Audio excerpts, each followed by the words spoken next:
ये बहुत अजीब सी बात है कि आप उन चीज़ों को लेकर परेशान हो रहे हैं जो आपके कंट्रोल में है ही नहीं, क्योंकि आप ऐसी कंडीशन में कुछ भी नहीं कर सकते।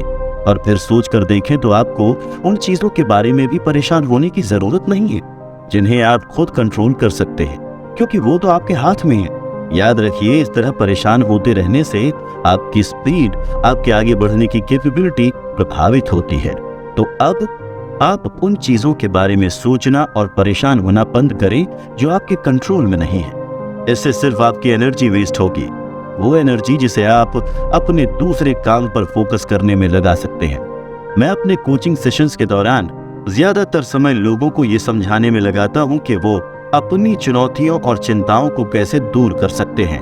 मैं उन्हें ये समझने में मदद करता हूँ कि वो क्या बदल सकते हैं, क्या उनके कंट्रोल में है और क्या नहीं। लेकिन मैं हमेशा ये सोचकर हैरान हो जाता हूँ कि लोग अपना ज्यादातर वक्त ये सोचने में बिता देते हैं कि किसी भी कंडीशन को चेंज कैसे करें, जो दरअसल उनके कंट्रोल में है ही नहीं, और उसके बाद वो अक्सर इन्हें लेकर कंप्लेंट करते नजर आते हैं। इन सब का उपाय बहुत आसान सा है।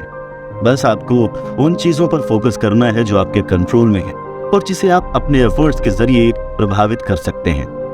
एक बात और याद रखें कि आप जिस बात की अभी फिलहाल शिकायत कर रहे हैं वो असल में आपके कंट्रोल में है ही नहीं।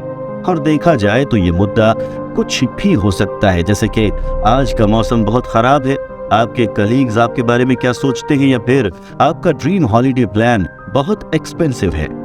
हमें ध्यान देना होगा कि इस तरह की चीजों पर आपका कोई कंट्रोल नहीं है। सोच कर देखिए, जब आपकी जॉब खतरे में हो तो आप क्या करते हैं? क्या आप उन सभी कंपनीज को लेकर अपना रोना रोते हैं कि आपने अप्लाई किया था पर आपकी ईमेल्स का कोई जवाब ही नहीं आया? या फिर आप उन तरीकों को ढूंढना शुरू करते हैं जिससे वहां पर आपके सक्सेस के चांसेस बढ़ जाएं?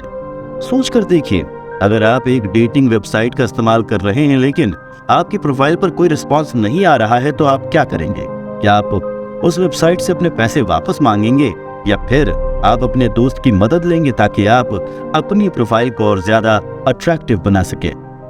अब एक बात यहाँ पर समझने वाली है, और वो ये कि क्या आपके बस में है और क्या नहीं। इस बारे में डिसाइड करना भी बहुत मुश्किल होता है, और ये डिसाइड करना तब और ज्यादा कठिन हो जाता है जब आपको ये पता हो कि आगे क्या हो सकता है या फिर क्या हो रहा है। पर क्या आप सच में अपने कीमती समय को इस बात के बारे में सोचकर जाया करना चाहते हैं कि आगे आपके साथ क्या बुरा हो सकता है? अंतर को समझें।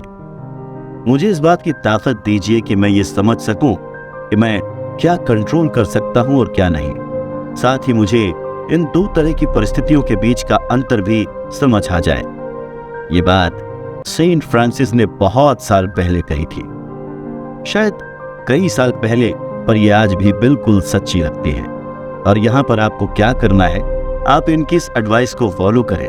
आप देखेंगे कि आप कितनी शांति के साथ जिंदा दिल जिंदगी जी पाते हैं। और अगर आपको ऐसा नहीं लगता तो समझ लीजिए, ऐसा करने के लिए आपके पास पर्याप्त क्षमता है।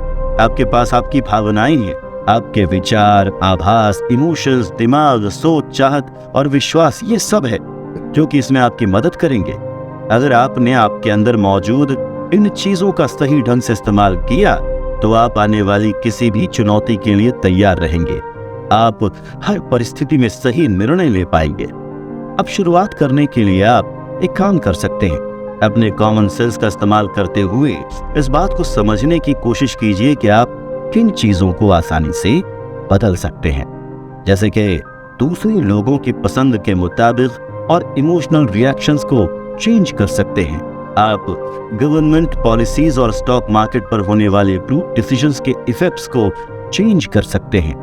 पर आप इन चीजों को आसानी से नहीं बदल सकते, जैसे कुछ ऐसी कंडीशंस जिनके बारे में अनुमान लगाना मुश्किल हो, जिसे हम एक्ट ऑफ गॉड भी कहते हैं, जैसे कि मौसम में होने वाला अचानक बदलाव। आप चाहकर भी इसे बदल नहीं सकते। वैसे ही कुछ ऐसी घटनाएं जैसे कि अचानक आपकी तबीयत खराब हो जाना या फिर एक्सीडेंट्स, आप इन्हें चाहकर भी नहीं बदल सकते। ब्लेम गेम्स खेलना बंद करें।